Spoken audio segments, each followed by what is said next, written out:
internet of value at Ripple, we're thinking much bigger than just cross-border payments. It's kind of like Amazon with rare books in the early days, just this market happens to be a $10 trillion market. We are at a historic turning point.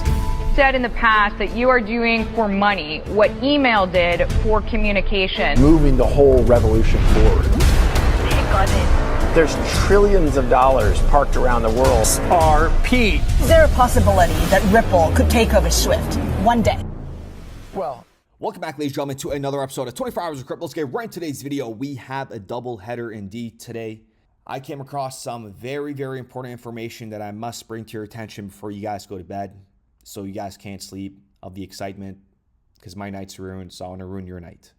All jokes aside, I don't even know where to begin. Let's start off with what Jerome Powell said today to really set the tone. And then we're going to get into the G20 roadmap for enhancing cross-border payments, which we covered previously. This was released back on October of 2021. But my goodness, some of the things we said back then, it's all happening right now. We're going to go over this very briefly and their timeline that they gave, okay? These building blocks. And then we're going to cover the secret weapon of Bill Gates and Melinda Gates Foundation. Remember, this PDF we're going to go over right here, published August 28th of 2014, how to digitalize payments, transfers, and remittances. My goodness, it has been long in the making, but take a listen to what Jerome Powell says here. And we are pretty much within 60 days, there's going to be a huge kaboom moment. Wait for it. We worked with Congress to try to get a framework, a legal framework for stable coins, which would have been a nice place to start. We were not successful. I think that the climate is changing and you're moving into sort of more mainstreaming of that whole sector. So Congress is again looking at, both the Senate and the House are looking at a framework, a legal framework for stable coins. You know, depending on what's in it, that's a good idea. We need that. There isn't one now. The potentially fast and wide adoption of a global stablecoin, potentially a global currency governed only by the incentives of a private company, is something that will deserve and will receive the highest level of regulatory expectations. And stable coins are a digital product that could actually have fairly wide appeal. And we are going to put a lot of thought into the stablecoin regime. And as President Trump has directed, we are going to keep the U.S. the dominant reserve currency in the world, and we will use stablecoins to do that. You know, we took a pretty conservative, and other bank regulators took an even more conservative perspective on the guidance and rules we imposed on banks. I think there'll be some loosening of that, and I think we'll try to do it in a way that preserves safety and soundness, but that, you know, permits and fosters appropriate innovation. And I left you with a hanger there. Within 60 days, well, today the SEC and Ripple came out. They announced that they're putting a pause to this whole case, and they're probably working on a settlement. And why within 60 days? Well, they gave 60 days for this order, so that puts us around June 15th. And if we go off of what Mr. Sack said, David Sack, he said that within 6 months, we're going to see legislation and regulatory clarity kind of hit this market. So that puts us perfectly on the timeline of what he's saying and what they're doing behind closed doors. This goes hand in hand. So let me know what you guys think in the comments down below. But once this is fully dropped, oh my goodness, like the clarity is, there's nothing that's going to hold back. And now it's just about putting everything in place and then slowly scaling the system and educating retail that's coming in. That's what's going to be very, very important. And that's what the World Economic Forum is even saying. Some huge takeaways here. They put a graph of the countries that have adopted crypto and at like the most. So we have India, we have Nigeria, we have Vietnam, and then we have the United States. You do know that the United States wants to become number one here. And they're going to do that with education and onboarding. And now they're about to do this all this year. Okay, this year is going to be a huge year for onboarding. And listen to just what they're saying, right? So if this is what they're telling the press, if this is what they're releasing to the public, what do you think they're talking about, and how do you think they talk about, behind closed doors? Listen to this. The crypto adoption curve is similar to in the early days of internet, according to Brian Armstrong, the CEO of Coinbase. I think it'll get to half of the world in 10 to 15 years. It'll be much faster than that, in my opinion. Regulation will be a key part of increasing uptake. All the speakers suggested if we get regulatory clarity on stablecoins in the US and our central banks accepts the legislation, it will permit into other banks. And you heard what Jerome Powell said about stablecoin. This whole talk about stablecoin and them putting that into effect is a big deal because RLUSD will have an impact on XRP. Okay, it is the killer combo, another killer combo besides ILP and XRP. We need to make crypto easier to use. Most people don't understand how electricity works, but they can flip on a light switch. I think we need to make it that simple. And by the way, guys, it's a little late, so if you guys see me, mispronounce or reread something incorrectly, please forgive me. My eyes are like dying of, they're like very tired. We need to make crypto easier to use. There's these addresses that don't look readable. There are random strings of numbers and letters. That's being replaced by Ethereum name service. So it's a human readable name. So again, the onboarding process, even with these XRP addresses and what we could potentially see in the near future, we're going to see a new world, right? We're going to see a new world. We're going to see a new infrastructure that a lot of people are not even going to understand. But going into this G20 roadmap and what they said here, listen to this. So if we take a look, the font is bad, so it's not your monitor or anything. We got January 2025 to December 2025 right here. They say that SSBs and national authorities to monitor implementation by the market, including private sector alignment with international and domestic frameworks. So now we are going to have private sectors, so like Ripple, come in with public sectors and merge, and then they're going to see their alignment with international and domestic frameworks, right? This was all in the roadmap, and we talked about this for a very long time. This is when we had about, maybe 30K subs, 20K subs. We haven't covered this in a long time, but I said they're going to go with this roadmap. Obviously, that's why it's here, and it's playing out perfectly. And they even stated right here, let me see if I could find it. There is another one here. Let's see what they were working on, right? So I do apologize. They're just so small. Where is it? So we have the FSB with the CPIM and other SBs, domestic data protection bodies and data governance bodies, to conduct stockable existing national and regional data frameworks relevant. So coming together, providing regulation and supervision for cross-border payment arrangements is what they're saying. And, just to go over the CPIM, you guys know that Ripple is a part of the CPIM, which is the Committee on Payments and Market Infrastructure. That is the CPIM, okay? So this has been long in the making, and we're actually going to see this play out. We have Ripple, we got MasterCard, we have Swift, we have RTGS Global, and now best for last, okay? This is just so crazy.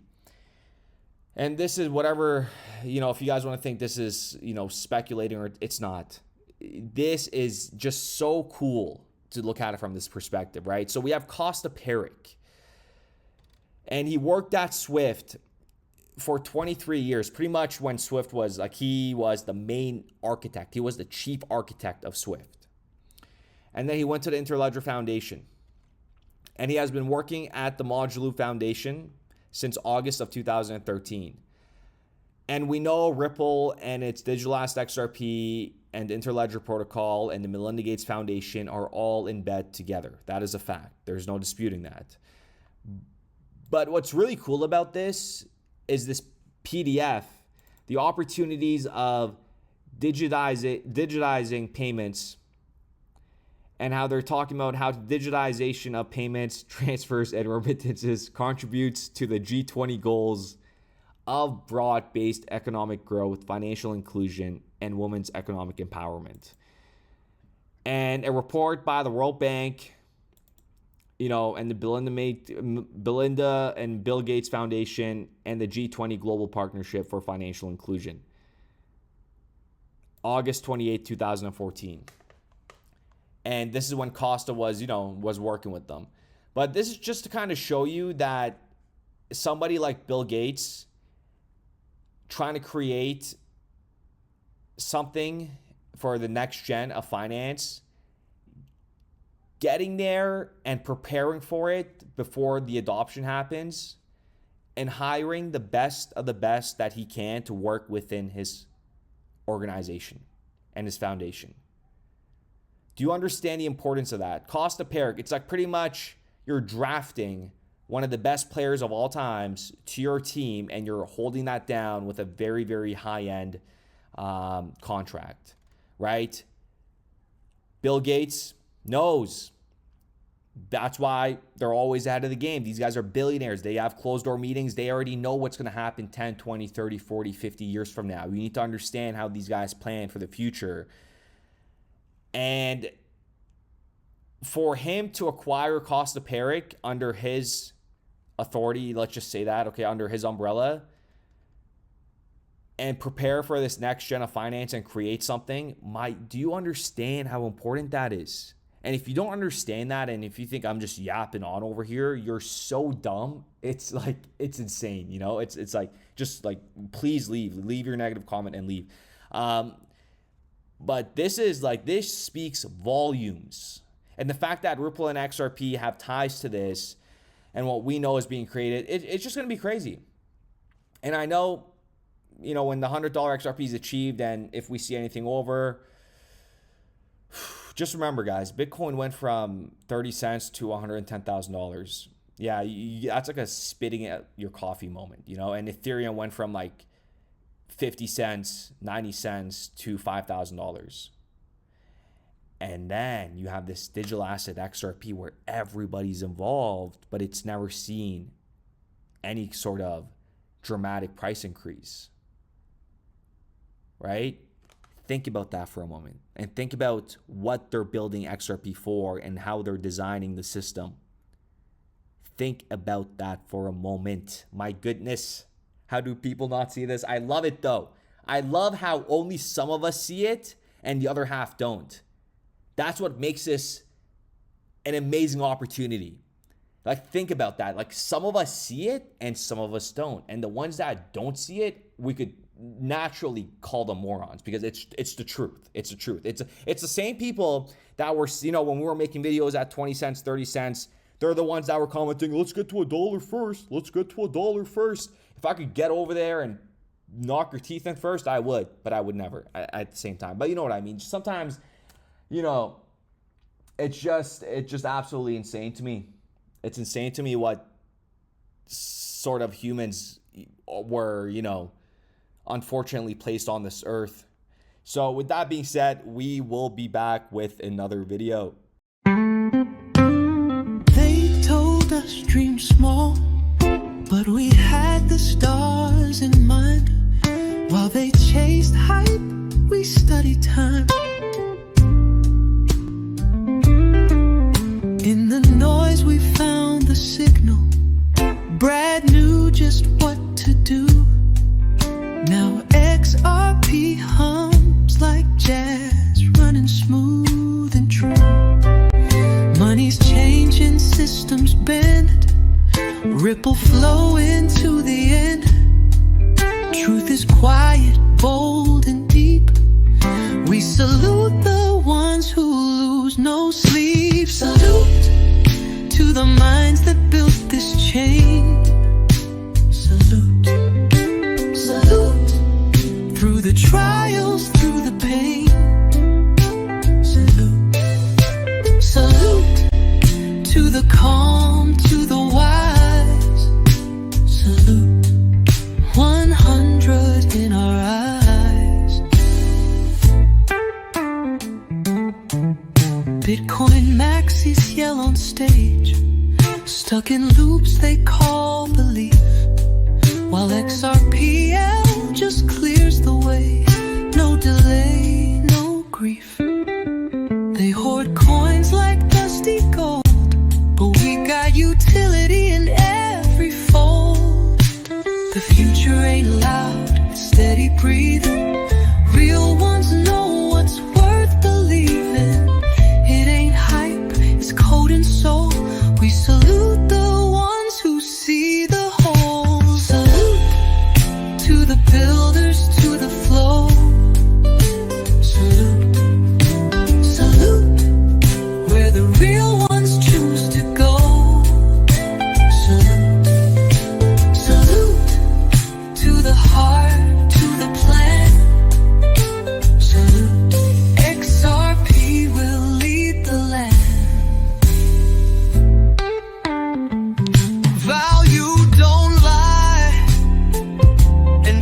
don't shake.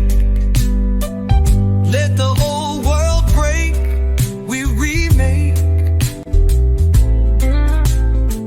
Strategic reserve, written in stars. XRP gonna take us far. So here's to the signal, clear and bright. To the dreamers who held on tight. No matter the storm, no matter the fight. Salute, we rise with the light.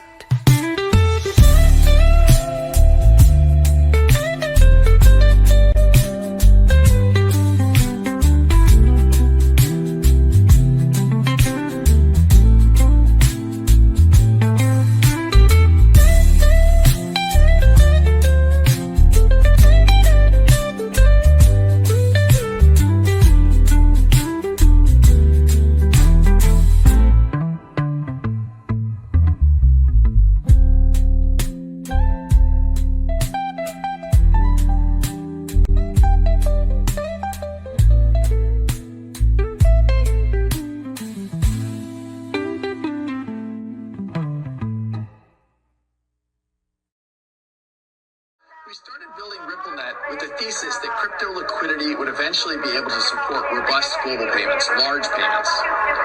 RippleNet was designed so that customers seeing the benefits of our fiat-based network could flip the switch to ODL once the market was mature enough. And this is exactly what's happening. Flip the switch.